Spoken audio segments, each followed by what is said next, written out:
Alors bonjour tout le monde, à mon tour de vous souhaiter la plus cordiale des bienvenues à l'Église baptiste de Saint-Léonard. Pour ceux qui ne me connaissent pas, mon nom est Jean-François, comme Benoît vient de me présenter. J'ai le privilège de servir ici pour l'Église à raison de 2 jours par semaine. Et c'est un immense privilège également d'être avec vous ce matin pour vous partager le fruit de mes réflexions, de mes recherches concernant cette célébration aujourd'hui, parce que oui, on fête la fête des pères aujourd'hui, mais on célèbre également la fête du Père et la fête du Fils et la fête du Saint-Esprit. Et pourtant, on célèbre une seule et même fête. C'est le dimanche de la Trinité ou le dimanche de la Sainte Trinité. C'est une fête donc qui fait partie du calendrier liturgique, comme le mentionnait Benoît un petit peu plus tôt. C'est une fête qui est célébrée traditionnellement le 8e dimanche après Pâques. Donc, si on fait le calcul, le dimanche qui suit le dimanche de la Pentecôte. Et pourquoi on célèbre le dimanche de la Trinité, le dimanche suivant la Pentecôte? C'est tout simplement parce qu'on suit la chronologie des événements bibliques. On a eu la Pâque, la mort, la résurrection de Jésus, ensuite autour de 40 jours après, 40 jours où Jésus a marché avec ses disciples après la résurrection. On a l'ascension, Jésus monte au ciel. Ensuite, on a la Pentecôte, l'Esprit est donné au peuple. Et par la suite, c'est le mystère de la Trinité. Jésus nous dit « baptisé au nom du Père, du Fils et du Saint-Esprit ». Donc, le mystère de la Trinité est répandu à travers les nations après la Pentecôte. Donc, c'est la raison pour laquelle les fêtes ont cet ordre-là dans le calendrier liturgique.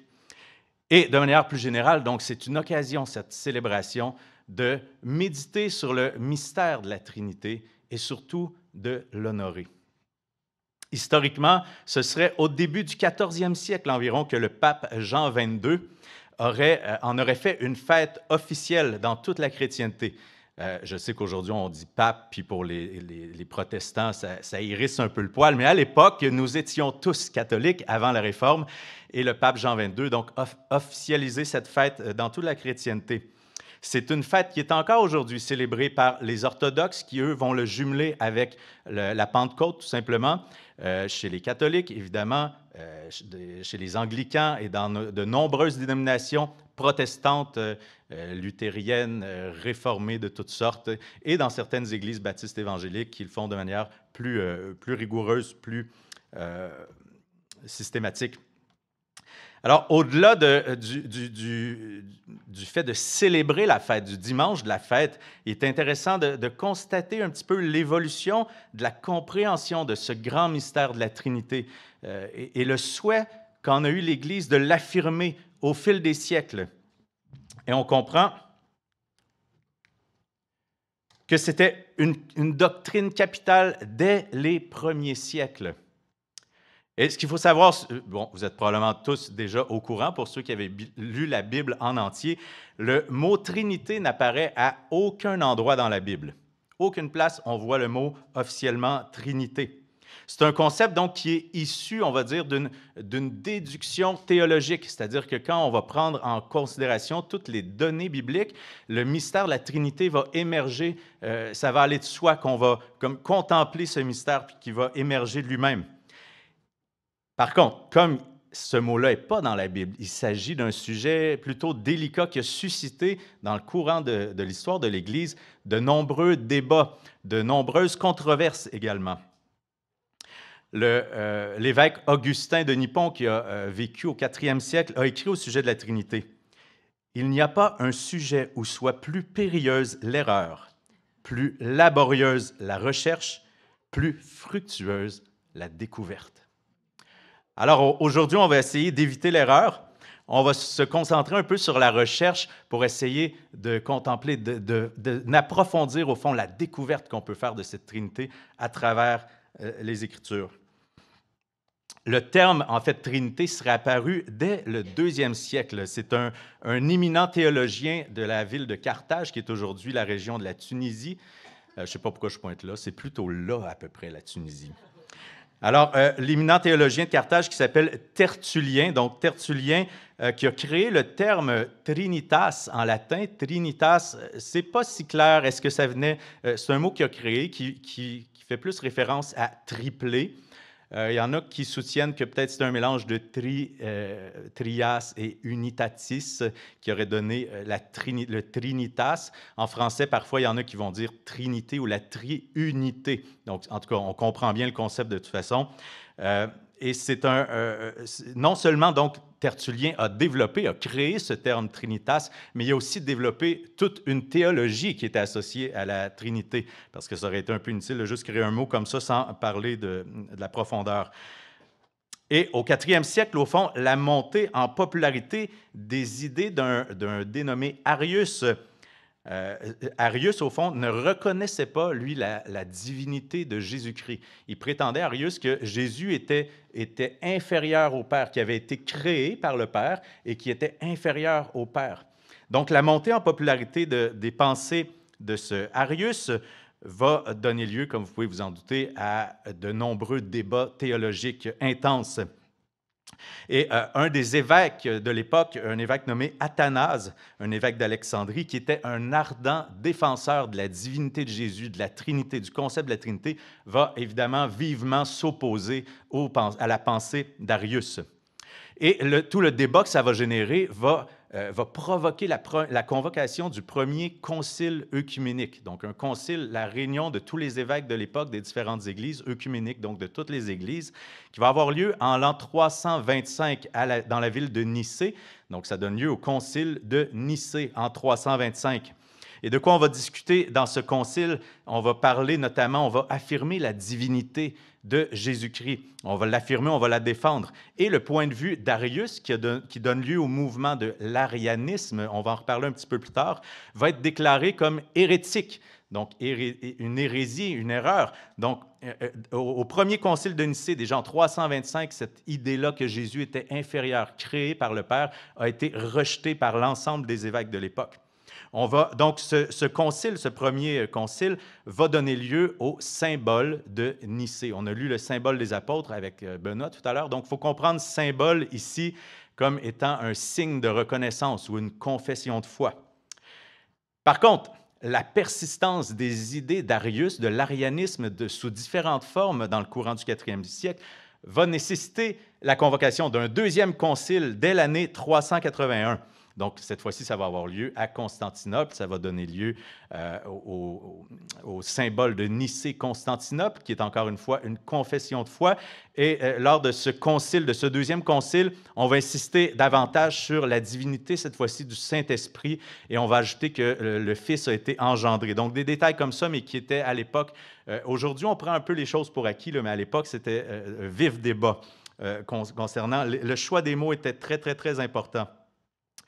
Et ensuite, jusqu'au 6e siècle, donc la doctrine de la Trinité va être défendue, affirmée et précisée par l'Église sans relâche à travers différents théologiens, différents pères de l'Église, différents penseurs. Et à partir du Moyen Âge, qui a commencé autour de la chute de l'Empire romain, là, autour du 6e siècle environ, la célébration de la Trinité a gagné en importance, autant dans les célébrations religieuses où une liturgie s'est développée de plus en plus concernant la Trinité, autant que dans le culte personnel. Ça devient donc, peu à peu, ça devient une doctrine qui est incontournable, qui est admise par tous. Ça devient une doctrine, effectivement, qui est capitale dans l'ensemble de la chrétienté. Et l'Église va progressivement s'approprier le symbole dit d'Athanase. J'en ai parlé un peu plus tôt, c'était un éminent théologien. Donc, le symbole d'Athanase, qui est une autre confession de foi. Cette confession de foi, en fait, aurait été rédigée autour du 6e siècle. Ce qui veut dire que ce ne serait pas Athanase, finalement, qui l'aurait rédigé, puisque Athanase a vécu, si vous avez suivi, au 4e siècle. Mais c'était très fortement inspiré de sa pensée, de ses idées, donc on l'associait à Athanase rapidement. Et ce symbole d'Athanase, j'en parle parce qu'il est encore récité dans plusieurs églises le jour précis de la fête de la Sainte Trinité. Donc c'est un symbole qui a perduré dans l'Église catholique, encore le dimanche de la Trinité. Le symbole d'Athanase est récité. On ne le fera pas, je vous le promets ce matin. Et comme c'est probablement pas Athanase qui l'a écrit, de plus en plus, on entend parler de ce symbole, de ce signe, comme étant le quicumque vult. Tout le monde avec moi? Quicumque vult. Voilà, vous parlez latin, félicitations. Alors, pourquoi ce nom? Ça vient des premières paroles, tout simplement, du symbole « quiconque veut ». Quicumque vult. Je vous en lis un court extrait, puis on passe au point suivant ensuite. Donc, ça va comme suit. Quiconque veut être sauvé doit avant tout tenir la foi universelle, vénérer un seul Dieu dans la Trinité et la Trinité dans l'unité, sans confondre les personnes ni diviser la substance. La personne du Père est une, celle du Fils est une, celle du Saint-Esprit est une, mais une est la divinité du Père et du Fils et du Saint-Esprit, égale leur gloire, coéternelle leur majesté. Alors, je m'arrête ici, ça continue encore pendant plusieurs lignes où ils vont définir des attributs divins du Saint-Esprit, du Fils, que partagent les trois personnes de la Trinité. Ce qui est important de comprendre, c'est que quand on considère l'ensemble des données bibliques, on en vient au constat que les chrétiens des premiers siècles ont à juste titre identifié et défendu cette doctrine de la Trinité. Ce Dieu trinitaire, on prend conscience que cette caractéristique au fond de la nature de Dieu nous a été révélée, nous est révélée à travers la Bible, mais d'une manière très progressive. On trouve en effet des indices de la pluralité des êtres de Dieu dès la Genèse. En Genèse 1, au verset 26, on lit « Puis Dieu dit, faisons l'homme à notre image, à notre ressemblance. » On sent bien ici qu'il y a plusieurs personnes qui sont concernées puisqu'il emploie le « nous ». Il y a eu différentes hypothèses, interprétations de ce passage, mais les pères de l'Église et les premiers théologiens s'entendaient à l'unanimité que ça indiquait au fond déjà les traces, dès le début de la Genèse, de la Trinité, de plusieurs personnes au sein même de la divinité. On a d'autres exemples en Genèse 3.22, je ne vais pas tous les lire, là, je les ai mis à l'écran si vous voulez approfondir votre recherche, votre méditation, faire vos propres conclusions. Tout au long de la prédication, j'ai mis quelques extraits dont il ne sera pas question, que je ne vais pas nommer. Vous pouvez les prendre en note, puis ensuite approfondir la recherche par vous-même. Donc, dans Genèse 3, versets 22, 11, 7 à 8, 18, toujours dans Genèse 18, versets 1 à 2. Ça, c'est le moment où l'Éternel apparaît à Abraham. Il est écrit comme suit. « L'Éternel apparut à Abraham, et quelques mots plus loin, il vit 3 hommes debout, non loin de lui. » Donc, l'Éternel est apparu à Abraham sous forme de 3 hommes qui lui sont apparus debout devant lui. Donc, encore là, c'est des signes, c'est une espèce de prémisse où on peut deviner à certains endroits la Trinité. Aussi, il y a divers passages qui mentionnent la parole, le Seigneur ou l'Esprit comme étant un aspect distinct d'un même Dieu. Dans le psaume 33, verset 6, « Le ciel a été fait par la parole de l'Éternel. » On voit ici, OK, ce n'est pas l'Éternel qui a fait le ciel, la parole de l'Éternel a fait le ciel. Au psaume 110, qui est un psaume qui est souvent cité pour donner en exemple les différentes personnes qui existent en Dieu, l'Éternel a déclaré à mon Seigneur, « Assieds-toi à ma droite jusqu'à ce que j'ai fait de tes ennemis ton marchepied. » C'est David, un psaume de David. L'Éternel a déclaré à mon Seigneur, « Assieds-toi à ma droite jusqu'à ce que j'ai fait de tes ennemis ton marchepied. » C'est un petit peu difficile à comprendre, mais Jésus l'avait apparemment, lui, compris. Parce que Jésus lui-même cite ce verset-là en Matthieu au chapitre 22, pour un peu confondre les pharisiens en leur demandant « C'est qui pour vous le Messie? C'est qui pour vous, selon vous, le Messie? » Les pharisiens répondent « C'est le fils de David. » OK, mais pourquoi David de bord dit « Mon Seigneur » ? Il s'adresse à « Mon Seigneur, viens t'asseoir à la droite du Seigneur. » Comment il peut l'appeler « Mon Seigneur » si c'était son fils, ce qui était un complet non-sens dans la culture juive d'appeler un fils « Mon Seigneur ». Donc, on devine que David avait déjà une espèce de conscience de ces différents êtres. Il y avait le Seigneur qui parle à mon Seigneur, et Jésus semblait approuver cette vision-là de David, puisqu'il s'en sert pour défendre, au fond, un peu confondre les pharisiens. Ensuite, après ça, les pharisiens, d'ailleurs, ont fait plus personne n'osa lui poser de questions. Donc, c'est pour dire que c'était un sujet qui était quand même difficile à comprendre déjà. On peut continuer en Ésaïe, chapitre 48, verset 16.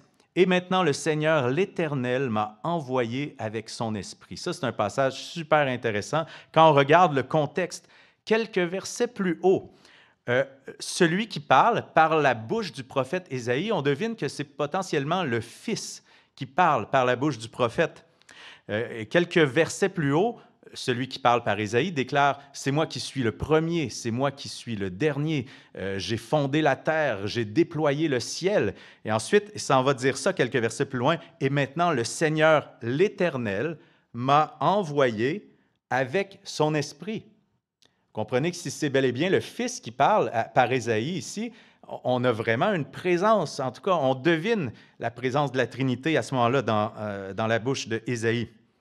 Je termine ce point-là avec Malachie, chapitre 3, verset 1. « Voici que j'enverrai mon messager, le Seigneur que vous cherchez, le messager de l'alliance que vous désirez. » Donc, l'Éternel va envoyer le Seigneur de la nouvelle alliance. L'Éternel va envoyer un Seigneur qui va être reconnu comme étant le Seigneur de la nouvelle alliance. Donc, peut-être que ça nous paraît un peu loin comme concept dans l'Ancien Testament et évidemment, la notion d'un Dieu en plusieurs personnes devient plus tangible dans le Nouveau Testament. On va l'explorer un peu plus en détail dans les prochains points. Le Nouveau Testament est consacré à la venue du Fils de Dieu sur terre. Donc, c'est normal qu'on en apprenne dans le Nouveau Testament peut-être un petit peu plus sur la nature divine, puisque le Fils, Dieu lui-même, est venu sur terre pour continuer à nous révéler pleinement sa nature, son être, sa volonté. Et plutôt que de retracer, au fond, verset par verset, peut-être toute la révélation progressive de l'Ancien Testament jusqu'au Nouveau, il peut être intéressant et pertinent de s'attarder davantage aux versets qui vont valider les différentes affirmations de cette doctrine. Et là, accrochez-vous, on va passer à travers du verset. Alors, est-ce que ces affirmations sont plausibles? Wayne Grudem, un théologien contemporain, définit la doctrine de la trilogie. Je suis dans le Seigneur des Anneaux, là, de la Trinité, de la manière suivante. Dieu existe éternellement en trois personnes, le Père, le Fils et le Saint-Esprit. Et chacune de ces personnes est pleinement Dieu et il y a un seul Dieu. On est donc face à trois affirmations phares ici qui résument au fond l'enseignement biblique. Dieu est trois personnes, existe en trois personnes. Chacune de ces personnes est pleinement Dieu et il y a un seul Dieu. Ça fait mal au cerveau. On va d'abord voir, on va partir de la troisième affirmation. On va aller voir, est-ce que c'est plausible? Est-ce qu'il y a des traces réelles dans la Bible qui nous signalent qu'il y a bel et bien un seul Dieu? Bien, dans Deutéronome, chapitre 6, verset 4, « Écoute Israël, l'Éternel notre Dieu est le seul éternel. » Ésaïe 45, verset 5, « C'est moi qui suis l'Éternel, il n'y en a pas d'autre, à part moi, il n'y a pas de Dieu. » 1 Timothée 2, 5, « En effet, il y a un seul Dieu. » L'Épître de Jacques, chapitre 2, verset 19, « Tu crois qu'il y a un seul Dieu? Tu fais bien. Les démons aussi le croient et ils tremblent. » Les démons eux-mêmes croient qu'il y a un seul Dieu. Je pense que c'est un indice quand même qu'on devrait croire qu'il y a un seul Dieu. Non pas que les démons sont des bons enseignants, mais si eux-mêmes qui ont accès à ce monde spirituel-là sont convaincus qu'il y a un seul Dieu, on peut le considérer comme un indice flagrant. Il y a d'autres extraits, d'autres versets que je vous ai mis ici en exemple. Marc 12, 29, 1 Corinthiens 8, 4, Romains 3, 30, la liste pourrait s'allonger. La Bible nous enseigne de manière claire, nette et précise qu'il existe un seul Dieu qui est insécable, indissociable. Alors on va voir maintenant donc la deuxième affirmation. Est-ce que chacune de ces personnes de la Trinité est bel et bien pleinement Dieu? On va commencer donc par le Père. 1 Corinthiens, chapitre 8, verset 6. « Néanmoins, pour nous, il n'y a qu'un seul Dieu, le Père, de qui viennent toutes choses. » 2 Corinthiens, chapitre 1, verset 3. « Béni soit Dieu, le Père de notre Seigneur Jésus-Christ. » Dieu, le Père de notre Seigneur Jésus-Christ. 1 Pierre, chapitre 1, verset 2. « Conformément à la prescience de Dieu le Père. » Donc, encore une fois, on voit le rapprochement direct. Dieu, le Père sont associés ici directement, côte à côte dans la même phrase. En Ésaïe 63, verset 16. « C'est toi, Éternel, qui es notre Père. » Encore là, la liste pourrait s'allonger, mais le fait que le Père est Dieu C'est pas la chose qui fait le plus débat, disons, dans l'histoire de la chrétienté. Quand on dit à quelqu'un, un chrétien, n'importe quelle dénomination, ouais, Dieu, c'est le Père, il n'y a personne qui va sourciller. Ah ouais, as-tu des preuves de ça? C'est pas le sujet qui a créé les débats non plus dans les premiers siècles. Alors, on va voir donc maintenant le Fils. Est-ce que le Fils est pleinement Dieu?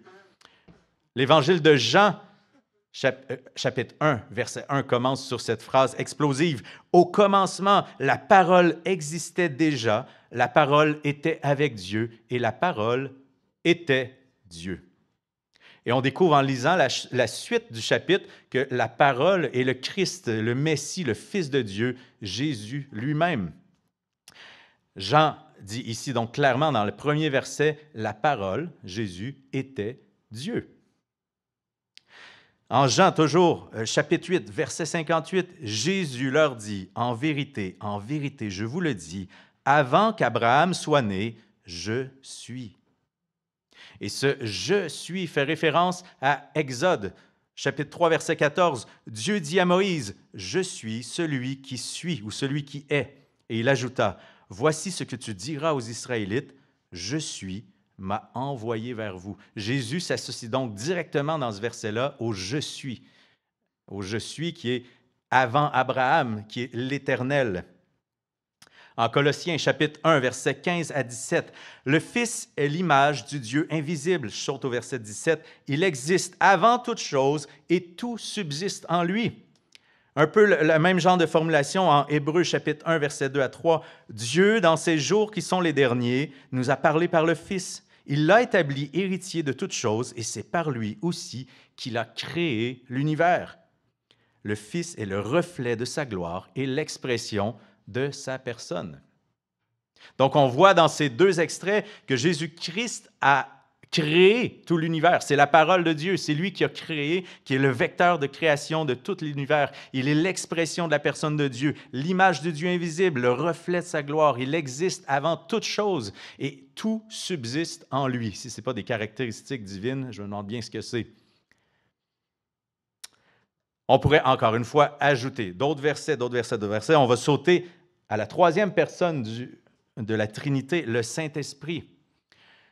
Un des endroits qui est souvent, un verset qui est souvent cité pour défendre la divinité du Saint-Esprit, c'est en Actes chapitre 5, versets 3 à 4.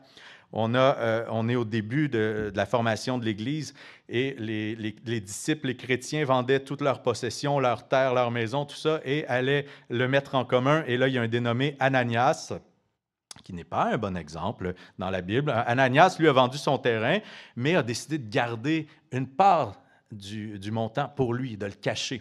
Et Pierre le réprimande et lui dit, « Ananias, pourquoi Satan a-t-il rempli ton cœur au point que tu aies menti au Saint-Esprit? » Et quelques phrases plus tard, « Ce n'est pas à des hommes que tu as menti, mais à Dieu. » Donc Pierre insinue directement ici que de mentir à l'Esprit Saint équivaut à mentir à Dieu. C'est la même chose. Donc, ça associe clairement l'Esprit Saint à Dieu lui-même.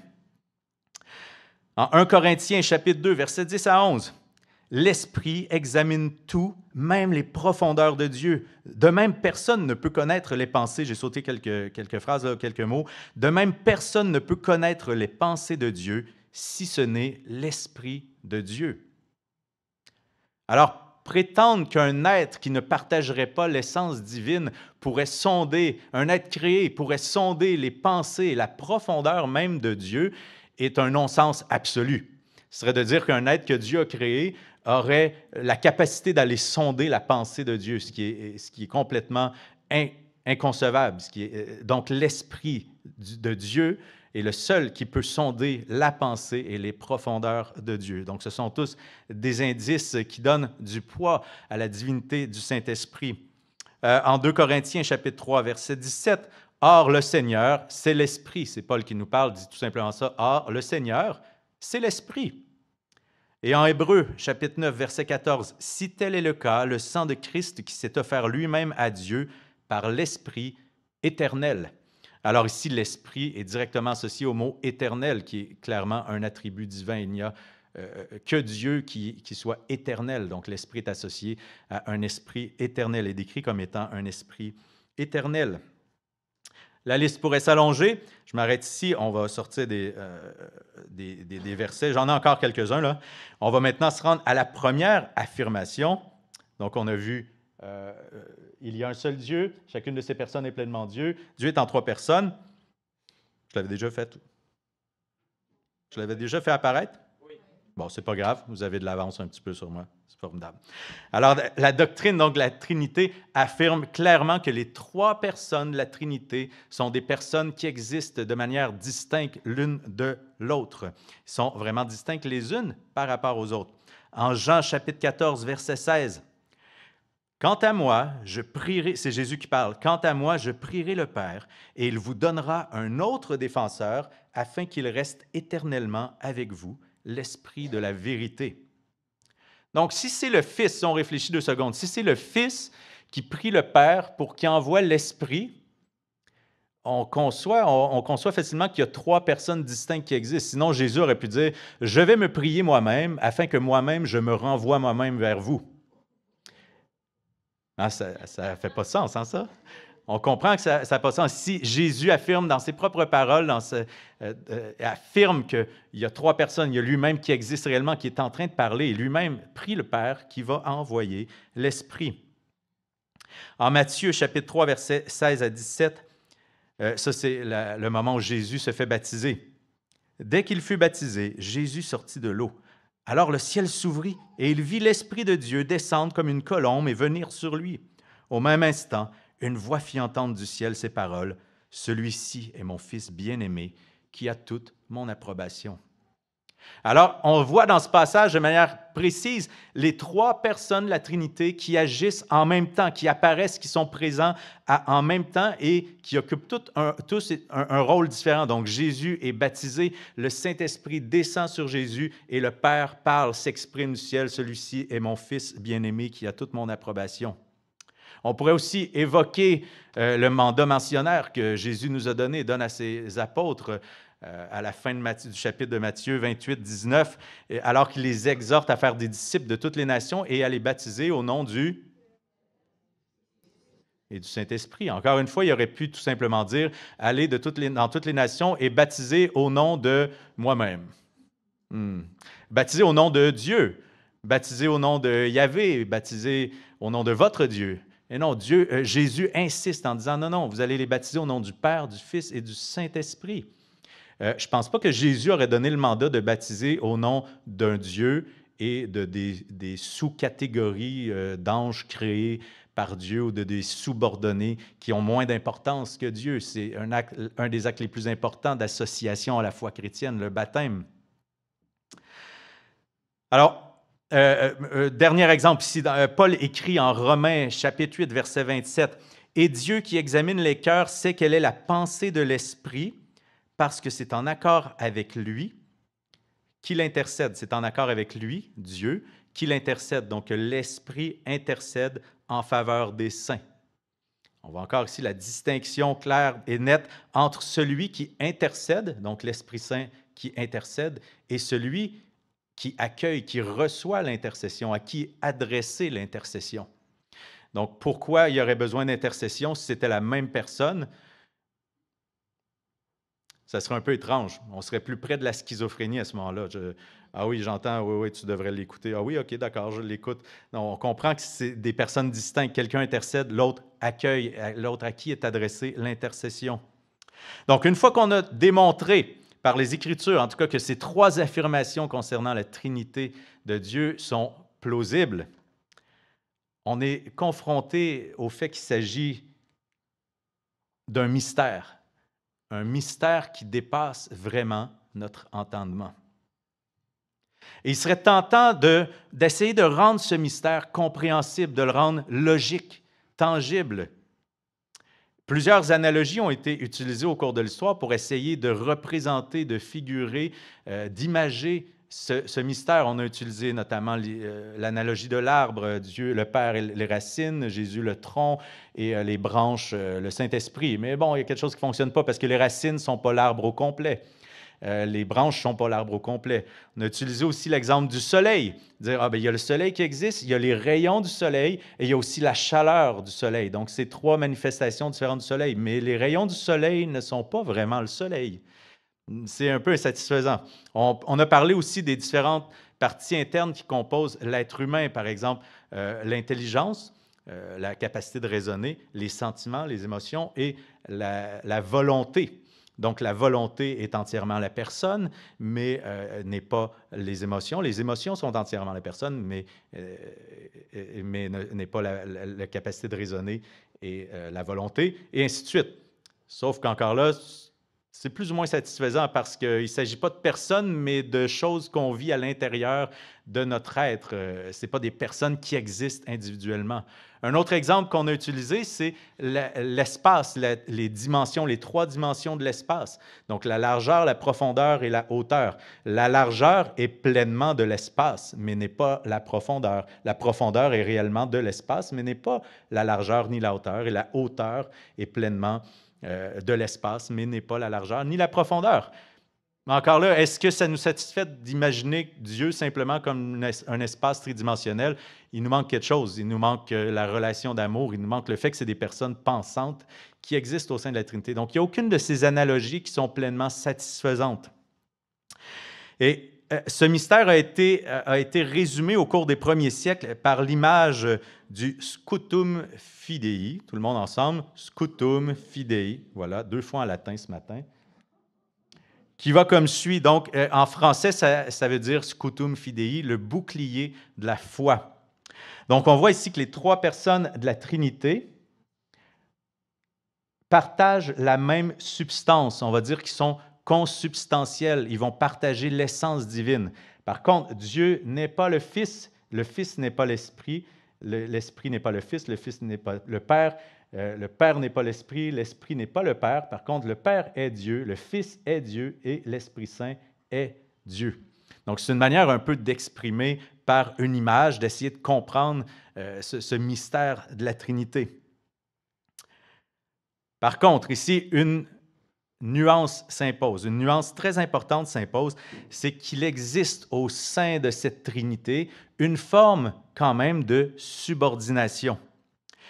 Il existe cette forme de soumission au sein de la Trinité, et là, on va parler, attention, je l'ai mis ici en bas, d'une égalité ontologique, mais d'une subordination économique. Ça, c'est une belle phrase à sortir dans un colloque chrétien. Oui, je connais l'égalité ontologique, la subordination économique. Alors, c'est simple quand même comme concept. Qu'est-ce que ça veut dire? L'ontologie, c'est ce qui a rapport à l'essence de l'être en soi, donc une égalité du point de vue de l'être, mais une subordination économique. L'économie ici doit être compris dans le sens ancien d'économie, qui est au fond l'organisation des activités. Je ne sais pas si vous avez eu, comme moi, au secondaire, le cours d'économie familiale. Ce n'était pas comment gérer ses finances, c'était comment organiser les activités au sein du foyer. Donc, l'économie, donc une égalité dans l'être, une égalité ontologique, mais une subordination au niveau de l'organisation des activités. On va dire notamment que le Père a engendré le Fils et que le Saint-Esprit procède du Père et du Fils. Donc, le Fils est l'unique engendré, non créé. Ça, c'est une chose qui a été précisée au Concile de Nicée-Constantinople. Donc, de toute éternité, engendré mais non créé. Encore, si votre cerveau n'avait pas encore explosé, là, ça va venir bientôt, ça ne sera pas long. Donc, engendré, mais non créé par Dieu. Et l'Esprit Saint, lui, émane de la relation éternelle du Père et du Fils. Donc, il va procéder, émaner de la relation du Père et du Fils, mais pas à un moment donné dans l'histoire, dans la temporalité. Le Père est là, et à un moment donné, pouf, le Fils apparaît, et là, à un moment donné, pouf, l'Esprit Saint apparaît. Les trois personnes coexistent de toute éternité. Et c'est là qu'on n'est pas capable de vraiment concevoir que quelque chose d'engendré et qui procède de peut exister de toute éternité en même temps. Le Fils, donc, est subordonné au Père. C'est pourquoi, donc, un petit détail ici là, que j'ai rajouté, on va parler, vous allez entendre parler des fois de la première personne, de la deuxième personne et de la troisième personne de la Trinité, Père, Fils, Saint-Esprit. Donc, le Fils est subordonné ou soumis au Père et le Saint-Esprit est subordonné ou soumis au Père et au Fils. Et on trouve de nombreux exemples dans la Bible où le Fils est effectivement soumis à la volonté du Père.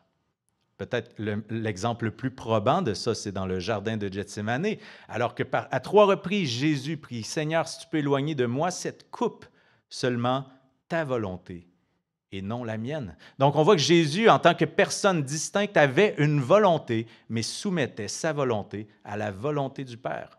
C'est un des exemples. On a d'autres exemples. En Jean 8, verset 9, « Celui qui m'a envoyé, c'est Jésus qui parle, celui qui m'a envoyé est avec moi, parce que je fais toujours ce qui lui est agréable. » Donc, Jésus ne faisait pas ce qui lui était agréable, ce qu'il aurait voulu faire, mais ce qui était agréable à Dieu. Donc, on sent bien cette soumission du Fils au Père.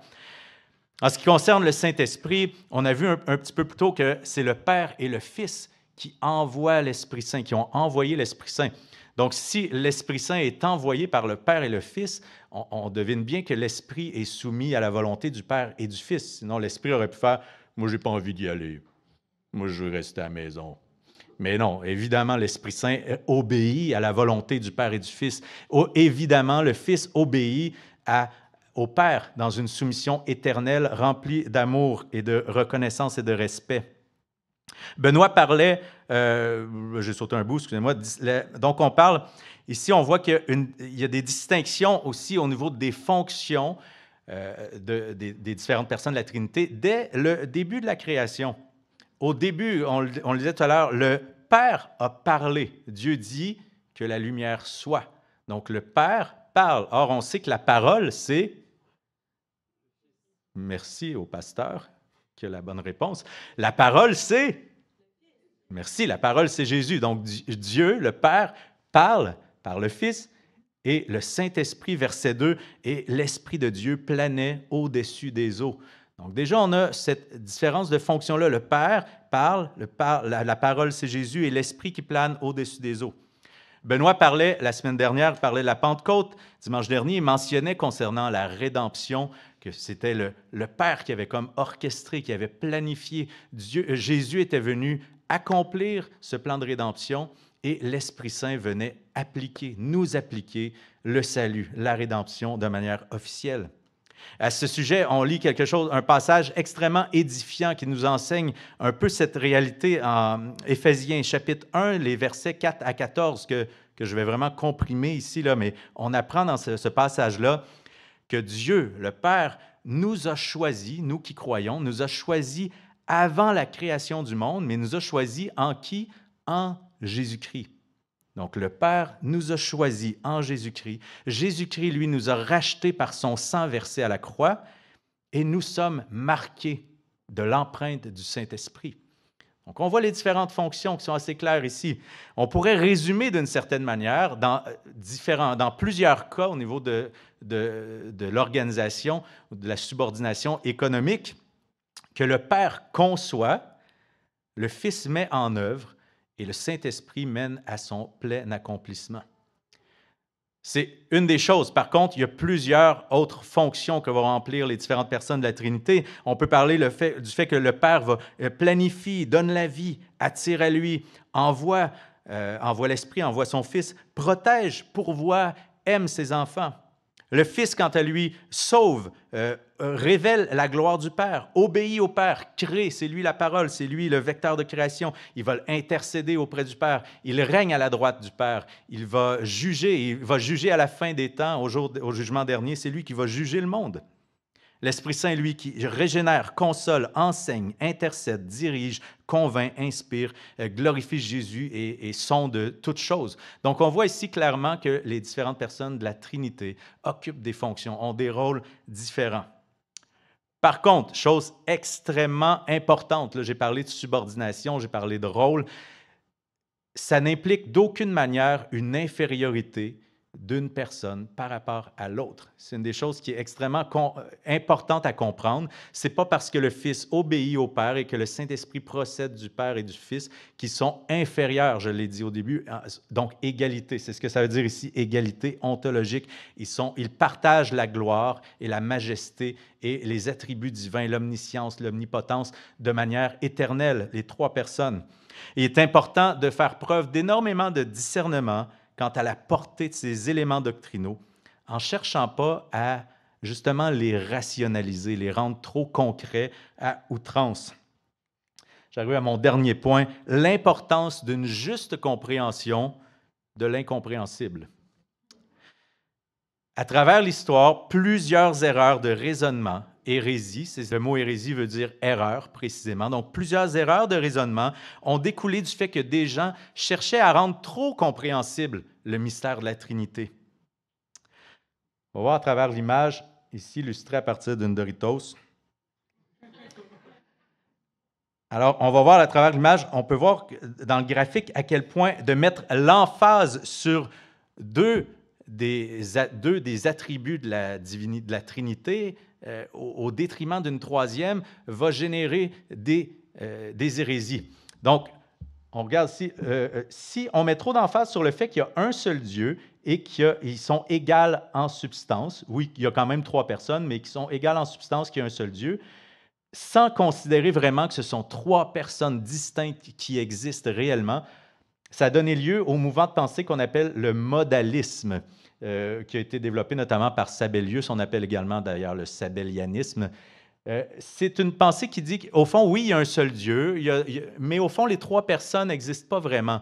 Au fond, c'est des modes d'apparition. C'est comme si Dieu va se présenter tantôt comme le Père, tantôt comme le Fils, tantôt comme le Saint-Esprit, mais ces trois personnes-là n'existent pas de toute éternité ensemble au sein de la Trinité. C'est le même Dieu, mais il va juste se manifester. C'est une manifestation de Dieu. Or, on a vu dans certains extraits que c'est comme inconcevable, parce que le Fils prie le Père, qui envoie le Saint-Esprit. Au baptême de Jésus, on voit les trois personnes de la Trinité qui sont réunies en un même instant, à un même moment. Donc, ça crée cette hérésie qui a été rapidement décriée par les chrétiens des premiers siècles. Ensuite, en haut, j'ai parlé de l'arianisme ou le subordinationnisme.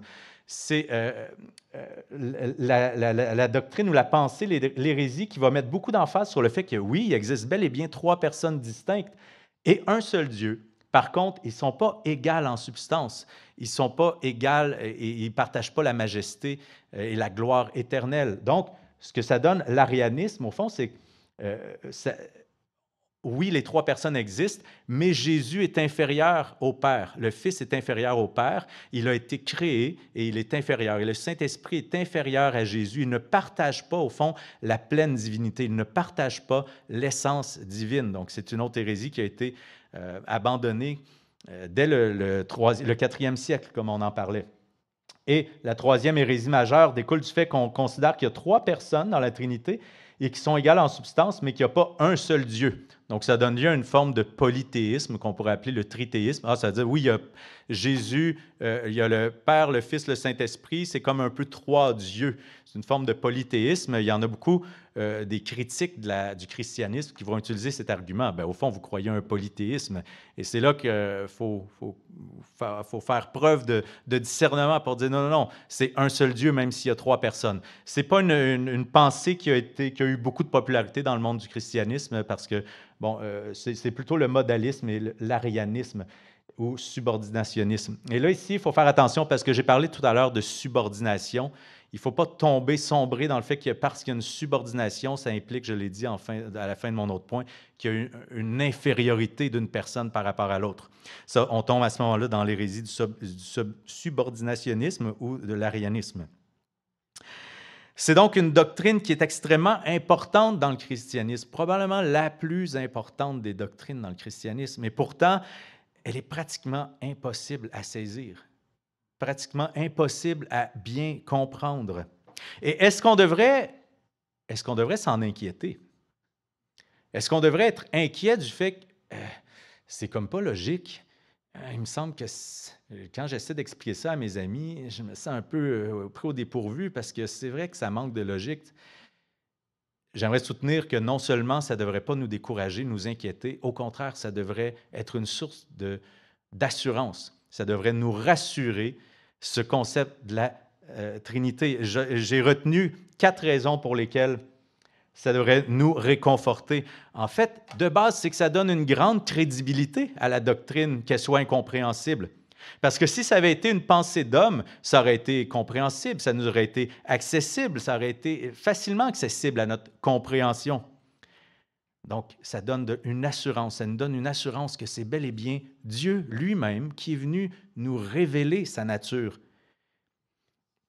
On n'aurait pas pu concevoir telle chose. Un humain n'aurait pas pu concevoir telle chose parce que même si on le lit aujourd'hui, on n'arrive pas à le concevoir. Donc, pourquoi on l'aurait conçu nous-mêmes? Notre cerveau est incapable même d'imaginer une telle chose. Deuxième raison pour laquelle on devrait être rassuré, ça nous fait prendre réellement conscience que Dieu, Benoît le mentionnait tout à l'heure avant le chant, combien Dieu est grand. Dieu est incomparable, Dieu est inégalable, inimitable, infiniment riche, complexe, insaisissable. Et cette réalité, donc le fait qu'il ne correspond à rien qu'on connaît, qu'on puisse saisir, qu'on puisse appréhender par l'esprit, devrait nous pousser à une adoration authentique de ce Dieu qui est inégalable, qui n'est comparable à rien d'autre. Ça devrait nous pousser à une adoration authentique, ça devrait nous pousser à être émerveillés, à avoir une louange qui est renouvelée envers ce Dieu, à être émerveillés jour après jour par rapport à cette grandeur, à cette complexité qu'on n'arrive pas à saisir. Également, ça nous donne l'assurance que la soumission totale à Dieu n'implique d'aucune manière la dissolution ou la disparition de notre identité. Dans le monde profondément individualiste dans lequel on vit aujourd'hui, l'identité, la personne est devenue très importante. C'est au cœur de nos vies, nos choix, nos goûts, nos plaisirs, nos joies, notre volonté.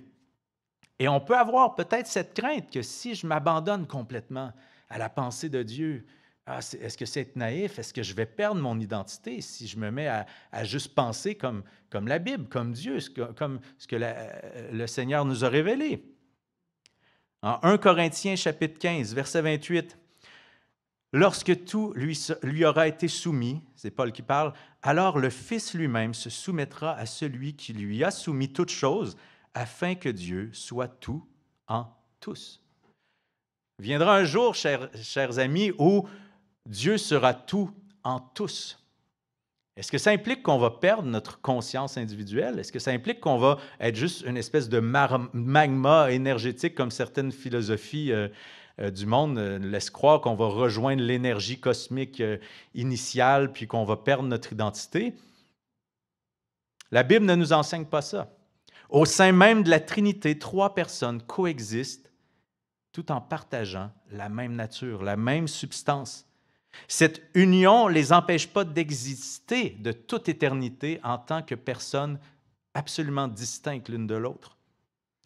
L'Évangile de Jean, chapitre 17, verset 21, Jésus nous dit « Afin que tous soient un comme toi, Père, tu es en moi, et comme je suis en toi, afin qu'eux aussi soient un en nous. » Donc Jésus parle au Père et dit déjà « Nous sommes un », mais il est en train de parler au Père. Et pourtant, Jésus a son identité, sa pleine identité.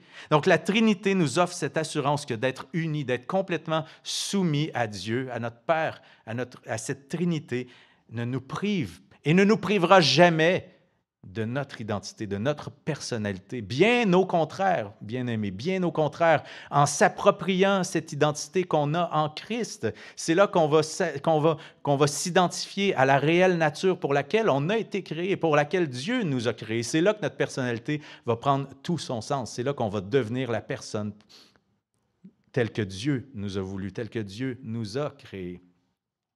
Dernièrement, dernier point, ça nous permet de comprendre en quoi il est réellement possible que Dieu soit amour. Dieu vit en lui-même une relation de respect, de soumission, d'amour mutuel entre le Père, le Fils, le Saint-Esprit, de toute éternité. Jean déclare dans sa première épître que, littéralement, Dieu, non seulement Dieu aime, mais Dieu est amour. C'est un attribut de Dieu, ça fait partie de son être, d'être amour. Or, comment Dieu, qui est immuable de toute éternité, comment Dieu aurait pu être amour dès le début, avant la création du monde, s'il n'avait personne à aimer? À ce moment-là, il y aurait eu besoin de créer le monde pour commencer à être amour. Or, c'est un non-sens absolu. Dieu n'a pas besoin du monde. Dieu n'a pas besoin de la création. Dieu est amour. C'est dans sa nature propre, dans son essence. Donc, Dieu est amour. Au baptême de Jésus-Christ, comme on l'a vu, celui-ci est mon Fils bien-aimé. Ou en Jean 15, verset 9, tout comme le Père m'a aimé, moi aussi, je vous ai aimé. On voit donc au sein même de la Trinité, cet amour existe déjà. Et Dieu expérimente l'amour dans sa nature trinitaire. Et la bonne nouvelle dans tout ça, c'est qu'il souhaite nous inclure. Il souhaite nous inclure dans cette relation privilégiée. Jean chapitre 16, verset 27, Jésus qui nous enseigne, « En effet, le Père lui-même vous aime parce que vous m'avez aimé et que vous avez cru que je suis sorti de Dieu, que je suis le Fils de Dieu. » 2 chapitres plus tôt, chapitre 14, verset 23, toujours Jésus qui parle, « Si quelqu'un m'aime, il gardera ma parole et mon Père l'aimera. Nous viendrons vers lui et nous établirons domicile chez lui. » Et rappelons-nous que c'est le Père et le Fils qui nous envoient un défenseur, un consolateur, l'Esprit Saint. Paul, en 1 Corinthiens, chapitre 6, verset 19, nous dit « Votre corps est le temple du Saint-Esprit qui est en vous et que vous avez reçu de Dieu. Vous ne vous appartenez pas vous-même car vous avez été rachetés à grand prix. » Dieu nous communique son amour. Et nous accorde le privilège de prendre part à cette intimité trinitarienne en envoyant le Saint-Esprit habiter en nous. On participe ainsi à cette dynamique relationnelle qui existe de toute éternité entre le Père, le Fils et le Saint-Esprit. En aimant Jésus-Christ, en croyant qu'il est le Fils de Dieu, que Dieu l'a envoyé, qu'il est venu sur terre pour nous racheter à grand prix par son sacrifice à la croix. Nous avons la promesse d'être adoptés dans la famille trinitaire de Dieu. Nous sommes alors transformés à l'image de Christ par la puissance du Saint-Esprit qui vient habiter en nous. Et dès lors, le Père ne nous voit plus comme de simples pécheurs, mais nous voit dès lors comme ses fils et ses filles bien-aimés, car il voit désormais en nous, grâce à l'Esprit qui habite en nous, l'image de son Fils, l'unique engendré, qu'il chérit et aime de toute éternité. Prions. Oui, Seigneur, notre Père, notre Dieu, merci infiniment d'être ce Dieu qui nous est inaccessible. Merci que ce mystère de la Trinité soit un mystère pour nous. Aide-nous, Seigneur, à accepter que tout ne soit pas compréhensible pour nous, mais qu'au contraire, ce soit une grande source de réjouissance, d'adoration de ta personne, des trois personnes qui existent en ton sein, Seigneur. Merci, Seigneur, de nous avoir révélé ce mystère, de nous avoir donné juste la connaissance suffisante pour qu'on puisse appréhender l'immensité de ta personne, l'immensité de ta gloire, ta majesté. Ce mystère, ô Dieu, ne nous sera jamais accessible. Peut-être que même dans la vie éternelle, on le comprendra pas pleinement. Mais tu es venu, Seigneur, tu es venu vers nous, tu nous as enseigné que tu existes de toute éternité dans cette relation d'amour trinitaire entre le Père, le Fils, le Saint-Esprit. Et nous voulons, Seigneur, te glorifier dans ces trois personnes. Nous voulons te glorifier, t'honorer, nous voulons reconnaître que tu es inimitable, que tu es plus grand que toute chose, que tu n'as pas été conçu par un esprit humain, que tu n'es pas le fruit d'une imagination humaine, mais que tu es le seul et unique vrai Dieu, l'Éternel, toi qui as engendré le Fils, qui a engendré le Saint-Esprit, qui t'est révélé par les prophètes, qui nous a donné ta parole pour qu'on puisse apprendre à mieux te connaître, à appréhender ta nature, Seigneur. Oh, merci, Seigneur. Merci, Dieu, d'être ce Dieu qui règne sur toutes choses, qui a créé toutes choses, qui nous a créés à ton image. Merci de nous envoyer ton Esprit pour qu'on puisse participer à cette relation, qu'on puisse pouvoir vivre cet amour et être unis à toi, adoptés dans cette belle famille, dans cette union où l'amour nous est révélé. Que notre cœur, Seigneur, soit exalté par cet amour, par cette relation à laquelle tu nous invites à contribuer, que tu nous invites à partager. Que chacun de nous ici aujourd'hui reparte avec cette conviction qu'en croyant en Christ, en ton Fils que tu as envoyé, nous pouvons prendre part à cet amour que tu vis de toute éternité. Oh, merci, oh Dieu, de nous accueillir dans ta famille. Merci, Seigneur, pour ton Église. Merci pour ton esprit. Merci pour ton sacrifice, Seigneur Jésus. Merci pour ta bienveillance et ton amour, ô Père éternel. Dans le nom de ton Fils, je te prie ainsi. Amen.